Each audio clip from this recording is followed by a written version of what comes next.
Hello guys, welcome to DRTech23. ഇന്ന് എങ്ങനെയാണ് bus simulator ഇന്തോനേഷ്യയിൽ മോഡ്സൊക്കെ കയറ്റാമെന്നാണ് നമ്മൾ നോക്കാൻ പോകുന്നത്.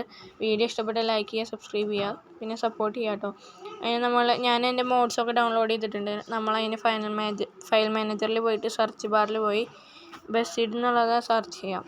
അപ്പോൾ കുറേ മോഡ്സ് വരും. അതിൽ നിങ്ങൾക്ക് ഇഷ്ടമുള്ള മോഡ് എടുക്കാം. ഞാനിപ്പോൾ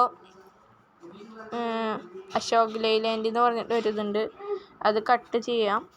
കട്ട് ചെയ്ത് കഴിഞ്ഞാൽ നമ്മൾ സ്റ്റോറേജിലേക്ക് തന്നെ പോവും.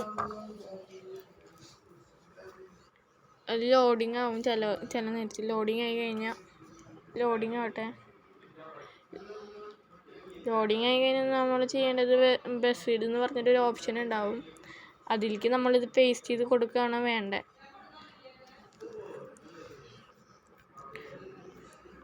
ബസ് സീഡ് എന്നുള്ള ഓപ്ഷനിൽ പോയി കഴിഞ്ഞ് ഇവിടെ കണ്ട് പേസ്റ്റ് ചെയ്ത് കൊടുക്കുക.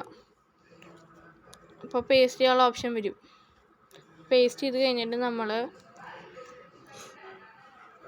ഗെയിമിൽ പോവുക.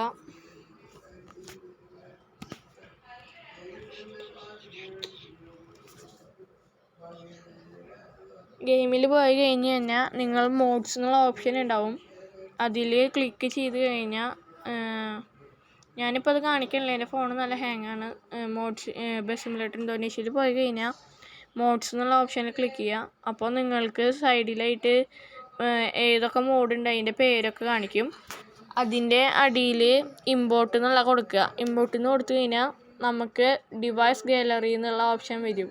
അതിൽ നിങ്ങൾക്ക് ഏത് മോഡാണോ നമ്മൾ ബസ് സീഡിലേക്ക് പേസ്റ്റ് ചെയ്തത് ആ മോഡ് നമ്മൾ ക്ലിക്ക് ചെയ്യുക.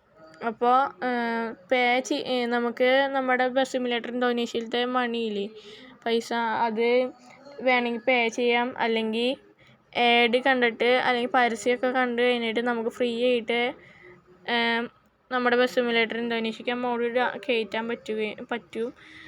അതാണ് ഞാൻ പറഞ്ഞത്. എനിക്ക് കാണിക്കാൻ പറ്റിയില്ല. അതുകൊണ്ടാണ്.